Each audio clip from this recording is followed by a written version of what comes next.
One of the most, I don't know if the word is annoying, but might be one of the most annoying experiences I had with in the studios was not grasping the meaning behind some of the axiomatic expressions, some of the aphorisms of the painters, the shop talk. So one of the expressions of the Boston School is you got to paint as if you're coming out of a fog. And I just remember the fog I was in trying to fathom what the heck that meant. Now, I was speaking to Mary a week ago, and I'm going to be talking about Guy's work today. I mean, speaking to Mary, critiquing her work. She was doing the same thing, and I'm going to start this discussion so that Mary can hear this, and you can too, Guy. But it starts with the idea that you have to paint as if you're coming out of a fog. What that means, what we must do with our eyes to get that fog sense, is we have to blur.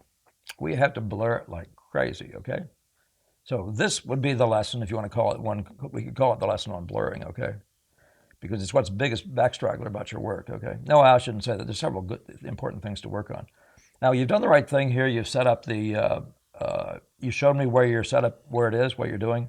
I'm going to recommend you painted this pot in the picture I have. You painted the pot like this big. And that thing, you're going to, I don't know if you'll wear out your eyes, but you're having to interpret way more than necessary. I find it very difficult to paint little things big on a canvas, right? Just easier to paint them more nearly the same size. So I'd recommend you try to figure out a way to get a setup in which you can actually get what I'm going to call now something rather like sight size. Now, it doesn't mean we work sight size, unless you mean just the location on the floor. So I'm going to recommend that. I'm secondly going to recommend you use a white canvas. Just get over this. There's no advantage to having orange stuff under a blue picture. This is an entirely cold picture. Why do I want orange stuff under there? And in addition, you're actually losing a layer of you're reducing the possibility that when light goes through the layers you have on the canvas, you're losing the possibility of one layer of reflection, right? They say it refracts whatever comes back through. I don't know if that's true or not, but if it is, you're losing one, okay? So you're adding an unnecessary layer of paint to this thing. So think about those two things, okay, Guy? A lot of you guys use tone canvases. I know you said you feel crippled without it, but you have nothing to lose but your chains, but your crutches. But it's not a good crutch, okay? Now this is your close-up of the shot. It does look like most of the way through this, you're painting. It looks like you're aligning yourself differently. Do you see how far over you have the corner of the pot? This one you've sent me the wrong picture. It looks like, or you didn't shoot it from exactly the same place you were looking from. But you can see how this plumbs more nearly here, while this one plumbs much further over here, right? That's a lot of difference. So all your shapes are going to be different than the ones I'm seeing from that angle, including what happens at this edge with these little busynesses and tons of things, where this thing will hit that stuff. It's all going to be different. So I can't give you a very good critique if you don't shoot me the same shot, okay? That's just words to the wise. Anybody sending this kind of stuff, send it. Think about that, okay? So that's the image that you're using. I'm going to use it every time I do it. I'm going to use it side by side, and I've tried to make them appear somewhat similar in size. I've tried to use, this height, say this overall height here, to be similar. All right. Now the first thing I want to talk to you about is the blurred eye right here. Okay. So you've gone and drawn something you can't see with a blurred eye. Now the reason to blur your eye, by the way, and this shot you've taken is so different from the first shot. When you closed in on this with a camera, when you came up closer to it, it does the thing that cameras typically do. It created increasing contrast. Go back and look at the first one. Do you see the lack of contrast in the shadow side of this? Look at that, no contrast. Very weak. Blur your eyes a little bit and that stuff just disappears. Well, it doesn't disappear in these later ones at all. Look at that. You can't hardly make it disappear. You can if you know how to do it, but I'd be faking it. So make sure when you shoot these, that's another reason why I want you to shoot these things, have the painting here side by side with this and shoot them both at once. And that should minimize that exaggerated contrast on the object, okay? Yeah, that'll be very helpful if you want me to actually do useful critiques. These are conceptual anyway. The stuff I'm talking about right now is just concept stuff, so you should be able to come through no matter what. All right, so if you're looking at this now as a Boston School start, what I'm going to call a Boston School start, I can call it Paul start, I can call it a visual order start, but what we do is we blur the heck out of our eyes, okay? And when you do that, you're going to wind up with three really significant places on this canvas. blur like heck. And you're going to see this spot here, this spot here, this spot here, and to some lesser degrees, this spot here and this spot here. Why am I picking these spots, by the way? Now, first of all, because they're brilliant, right? They still show a lot. But the other one is because they're points. Points can be used to get angles with or to align things in various ways, right? To align the heights. So points are really useful, whatever points we wind up with. So I'm not going to be able to tell you everything about this painting, about all the things I could tell you, but the question you're really asking me is whether or not your approach is right. And this is giving you an indication of how it isn't okay. So it isn't okay to find the left side of an object. We're not painting objects anymore. We're going to get more than the object, but you're not going to get it if you keep hanging on to objects preciously, okay? So blur the heck out of your eyes. And what you're going to find, at least if your photograph, I'm back to it again, if your photograph is like this one, blur the heck out of your eyes here. You can't blur, in a sense, too much. What you're blurring for is to see who's first, second, and third, right? And if you look at this picture here, this stuff here is first, right? This stuff here over in this area is second. Visual, I'm talking about contrast, edge, the whole thing, the impact to the eye. And this part here and any of these things on this side are third, right? It literally is in visual order of strength of effect, okay? Everything we do is we paint with light, right? Gamble said, quoted you before, Gamble said that the subject was light. I frankly tell you the method is light. And I think it's far more important for the method to be light. And if you're not getting light, and you're going to see how that matters in a minute, but blur the heck out of your eyes and you'll see what not to draw. You won't be doing any drawing down and through this area at all for the longest time. You'll be right here, you'll be up here, over here, down here, and over here, okay? And lots of the rest of the stuff, you're going to figure out ways to lose them. I tell students you have to be a good loser, okay? We were taught that. Remember that in sports? You have to learn to be a good loser. You know, I used to say, no way in the world, man. Losing is not okay. But actually, in painting, losing is huge, right? That's called lost and found. And it's not a trick. It's a method, right? It's significant to what we do. Note this. James, is it? I'm trying to remember who it is online that likes to talk about this with me. All right, let me get ahead. I'm going to not get this done. So do you understand here, if you look at this thing here, you understand that I'm not going to do these two little object-like things. See, you cannot see that if you blur your eyes at all. So you're wasting huge amounts of time, okay? Way before anything inside here, you're going to be drawing this thing here up to there and over to here. And way before anything in here, you will get to this here, right?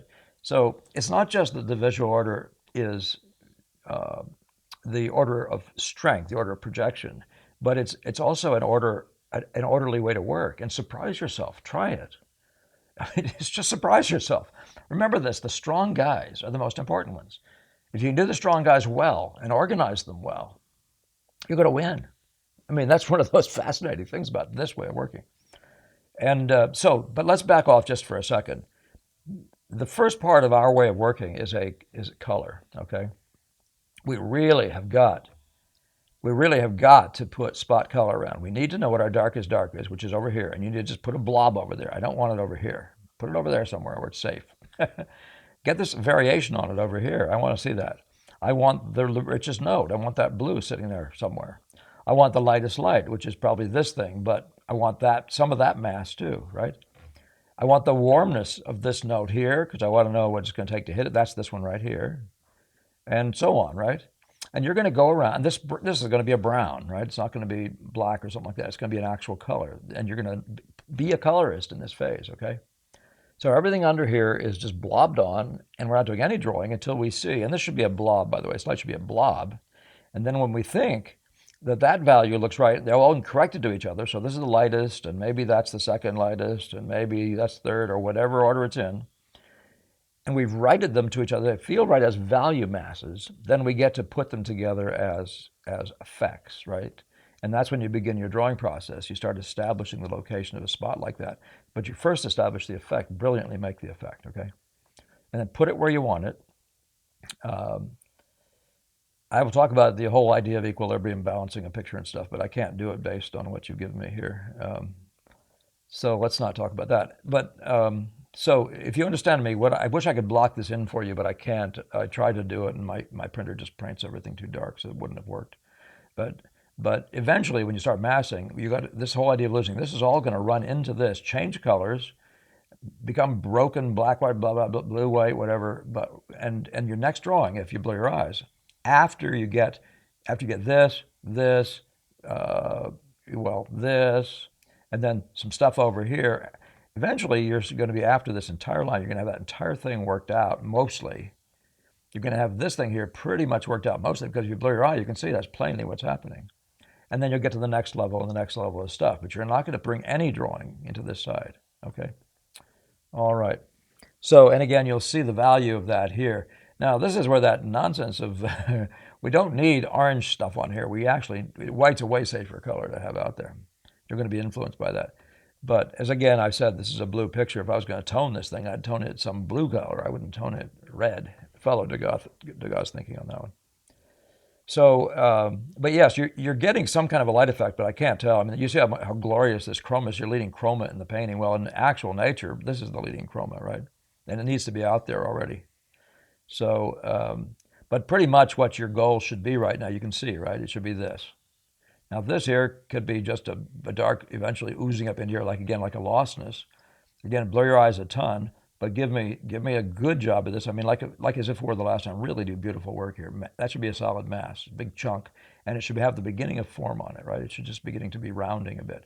Now, I just need the general impression. I don't should be in there painting, but I need the general color of the thing. So it'll be a little blue, a little this, a little that. The general impression will be to produce the whatever it is. While I'm looking at all the rest of this, it's got to do its job as color. All right. I know that's not what you're asking me. We could do this in just values and it'd be probably faster for us. Again, if you blur your eyes, even with this photograph, right? If you blur your eyes, you see you're totally out of visual order over here. This is your next effect, far before this one, right? Do you see that right there? That's your next effect. Now, these colors aren't very good. Here, you should have kept that warm stuff, right? I said they're not very good, but that's what we do, right? So you got this being warm, and you got this being cool. Well, you see this is warm, and this is cool. Again, you've given me this photograph as it is, so if you shoot them side by side, I can give you more accurate accounting. This stuff up here is warmer than this. So do you see that relative? So that's what you're setting up in initially, and then each time you work, you correct that. Every time you do some drawing and you see that your color, you can actually see your color better. Each time you see it, improve it, okay? Now you got all kinds of stuff going on in here. And again, a bit like Mary did last week, you got all sorts of junk way before it's time. You haven't done this. This whole contour right here is way before anything inside here. Blur your eyes or you won't understand why I'm saying that. And then maybe this smudge eventually, this over here, right? And then eventually some little pieces, odd things, but they're way later, okay? So watch out for that, okay? But again, send me a shot where I can see this better so if I can tell you for sure when to draw this one. I can't really tell for sure. Okay. And so here again, the colors, you can see the colors are significantly off. This has become finally much bluer. You can see in this shot here, by the way, this is showing a significant redness that's in the cold side. A lot of people miss that. And when you start with a warm glaze, you're going to wind up feeling okay about it when it's not very good. But I'm not saying these are true because you didn't shoot them side by side. So shoot them side by side and we can make this assessment. So again, this one feels purple, while that one feels orange as a gray, right? And this is sort of in the right direction, but it needs red in it. And your job when you do our kind of painting is to, whenever color shifts happen, don't be thinking this is a drawing problem. It's a color problem. As soon as I tell students when they first come into a painting, certain people who study with me, with Gamma, would say, I just look around to see what the back straggler is of the drawing. It's a mistake. Look for the back straggler. But if it's in color, I tell you, put the color problem first. Keep it up in front all the time, okay? Because you're going to get to a point where you're getting all these drawing corrections, and now you got a color problem. You have to destroy the drawing to get it. You're going to have to have really bad edges butting up against each other and that sort of thing, which you may not be able to understand now. Okay. I'm talking too fast for that. What was the young man's name? He asked me to speak slower. I will try to keep doing that. All right. So then here we have this one, much the same. You're getting a little warmer over here. That's good. You're looking in, again, you're still looking into this. So, and you're now looking into this too. So you're losing some of the big smash, but you're not doing badly there, but you're a little bit. But certain parts of this are okay. But so I really don't want to be messing with picking on it. You're pulling it around a bit, but you see how you still don't have the primary line. This is the absolutely the second, if you want to say the second thing after this is this thing here. into this thing over here, right? Or into at least into significant parts of this right over here. So, but yes, in lots of ways, you're getting what I'm saying. Don't feel this urge. You lose time right here. I call it neural energy, right? You're losing significant energy. Overall, it's going to cost you in a painting. Don't put time in here. Be a good loser. Put more time in getting this right, more time in powering this thing down here, and doing the majors. Really do great work with the majors. The strong. It's always we work from the majors to the minors. We work from the strong to the weak. We work from the outside in. Right? It's a fundamental thing. So you're all over the place at once in the start. You see how your color note through the browns isn't a very good one, right? This should be have much more beautiful, red quality on it. So don't think that we escape from that. We don't want to escape from that. In fact, the warmness of this thing here goes beautifully to the warmness of this thing here. You're losing some serious charm. It's a very different picture, isn't it? With this warm plus cool thing. Okay. And I think we're about there. That was it. Okay. I think that's the best I can do. You're doing well at getting the idea of form going on through here. You can get that earlier. There's no reason to wait around. You went earlier on. You did. You have it flat in several instances. You have it flat. First, you have it flat there. Then you have it flat here. This idea of the shadow line, don't pursue it when it's not. Don't pursue it at this stage. Okay, it's far more important for you to have the movement of the value of this massive light. Just have it moving. Go ahead and have form on that. Don't give me anything here. Lose that edge. Don't even have it there. But yeah, okay. I don't know if I've said enough. I'm going to stop now. Maybe you could ask me more questions about this particular one, guy. But there it is. Good luck with your efforts, and thank you for struggling after this. I know it's going to reward you. There's something about this that's so uncannily natural. I do like to remember that Gamel's comment to me once. Just so you'll wonder. I'm sorry. This will seem very unnatural to you at first, and then you'll wonder what in the world you were doing before, because you won't be able to even remember it. It was so weird. All right. Good. Wish you the best. Do subscribe, share, and all the rest. And thank you all for being here and making your comments. All right. Next time.